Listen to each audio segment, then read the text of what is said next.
Hey everyone, I have 9 things to tell you about canola oil today that you might not know.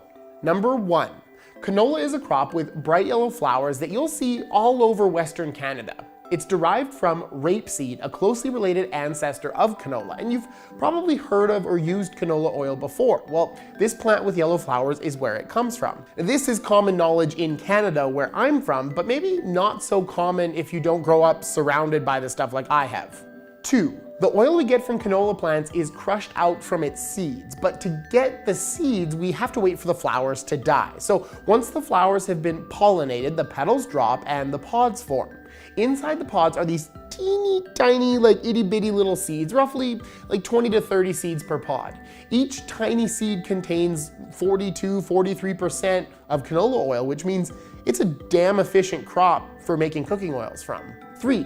In 2006, canola oil was given a qualified health claim by the United States Food and Drug Administration for lowering the risk of coronary heart disease. This results from its significant content of cholesterol-lowering unsaturated fats. In addition, canola oil also contains significant amounts of phytosterols, about 0.09% by weight. These reduce the absorption of cholesterol into the body, so in the context of deep frying food, it's a pretty healthy option. Number 4, you can thank Canada that it's not called rapeseed anymore. In the 1970s, the Rapeseed Association of Canada chose the name canola, can for Canada and ola for oil. Canola is different from rapeseed because rapeseed has a much higher content of erucic acid. Canola oil is low in erucic acid, which is a good motivation to distinguish it with a better name, frankly. Okay, and the rape part of rapeseed isn't as bad as it sounds. It actually comes from the Latin word rapum, which means turnip. Turnips, rutabaga, cabbage, Brussels sprouts, broccoli, cauliflower, kale, mustard, and canola all share a common ancestor in wild cabbage, which was a not very tasty plant that we selectively bred to get all the varieties of brassica plants mentioned above. And I think that's pretty amazing. People are always talking about the fact that we shouldn't mess with nature, but I think most of those people also probably would hold up broccoli as a very natural food. So there's kind of a contradiction there if we invented broccoli, isn't there? Number 6, the first genetically engineered canola was first introduced into Canada in 1995. That's the Roundup Ready canola we know all about. By 2009, 90% of the canola grown in Canada was herbicide tolerant. And this has less to do with like corporate infiltration of the ag industry and honestly more to do with the fact that farmers just really like working with this stuff. It makes their jobs easier, it makes them more profitable, it helps them use less chemical. And remember, farmers always have the choice to use or not use GE seeds. So the fact that most farmers choose to use it, that should tell you something. Number 7. Canola contributes $26.7 billion to the Canadian economy and generates 1/4 of all farm cash receipts in Canada. 43,000 farmers grow canola in Canada, and Canada is the largest single producer of canola at 19.6 million metric tons in 2017.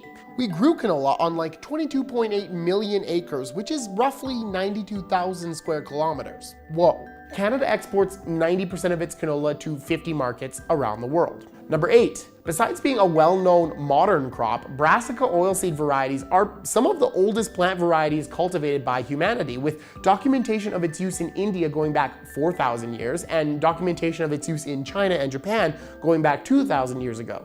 Not to mention its use in Northern Europe for oil lamps is documented all the way back to the 13th century. Number 9, canola is good for bees, and bees are good for canola. Canola flowers produce high amounts of nectar, and this nectar has a good sugar profile for honey production.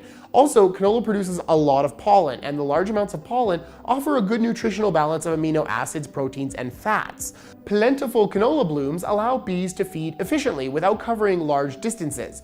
Canola fields also bloom for like a relatively long period of time, so one field can provide bees with a good source of nectar for up to a month. Canola honey is preferred by consumers. The light color and mild flavor make canola honey a top choice in the marketplace. Oh, and despite what you might hear regarding the bee-pocalypse, in the past decade, the number of honeybees in Canada has actually reached near record levels. More than 722,000 colonies in Canada in 2015, which is up from 600,000 in 2000.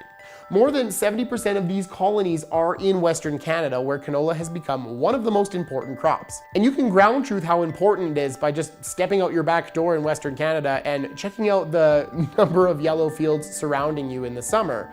It's something that we're all really familiar with in just like a background capacity in Western Canada. So I thought maybe doing a video about it for people who haven't grown up surrounded by canola might be a good idea. Anyways, thanks for watching, like and subscribe, all that fun stuff, and we'll see you next time.